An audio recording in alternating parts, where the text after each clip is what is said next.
आज के इस लेक्चर में हम लोग डिटेल्स में डिस्कस करेंगे कि अपेक्स डिस्टेंस क्या होता है। What is apex distance. तो जब हम लोग कर्व का डिज़ाइन पढ़ रहे थे, कर्व चैप्टर पढ़ रहे थे, तो उस टाइम इसके बारे में डिस्कस नहीं कर पाए थे। तो ये टॉपिक हमारा छूटा हुआ था। और रियर टेंजेंट क्या होता है एंड फॉरवर्ड टेंजेंट क्या होता है उसके बारे में भी डिटेल्स में हम लोग नेक्स्ट लेक्चर में डिस्कस करेंगे।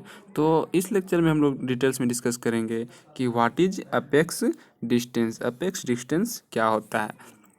तो सबसे पहले हम लोग इसका डेफिनेशन देखेंगे एंड लैंग्वेज में देखेंगे। इसके बाद फिर हम लोग इसका फिगर से ड्रॉ करके पूरा डिटेल्स में समझेंगे कि अपेक्स डिस्टेंस क्या होता है। तो अपेक्स डिस्टेंस क्या होता है वो देखते हैं हम लोग। The distance between the vertex and apex और summit of a curve is known as the apex distance. तो क्या कहता है कि जो डिस्टेंस होता है वर्टेक्स एंड अपेक्स या फिर समिट के बीच का, तो उसी को हम लोग क्या बोलते हैं, कर्व में किसी भी कर्व का जो अपेक्स एंड वर्टेक्स के बीच का जो डिस्टेंस होता है उसको हम लोग अपेक्स डिस्टेंस कहते हैं। तो अब हम लोग देखते हैं कि अपेक्स क्या होता है एंड वर्टेक्स क्या होता है। तो फिगर ड्रॉ करते हैं सबसे पहले। तो एक दो लाइन हम लोग करेंगे और एक कर्व ड्रॉ करेंगे। तो यहाँ से यहाँ तक का जो डिस्टेंस है उसको हम लोग यहाँ से मैच कर देंगे बॉटम लाइन से। एंड ये हमारा टेंजेंट 1 हो गया एंड ये टेंजेंट 2 हो गया।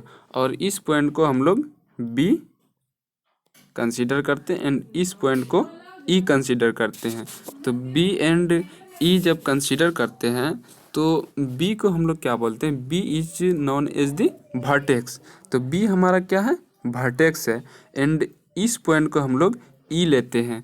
तो ई हमारा क्या है, ई इज द अपेक्स। तो अपेक्स क्या यहाँ पर क्या बोला गया है, the distance between the vertex and apex.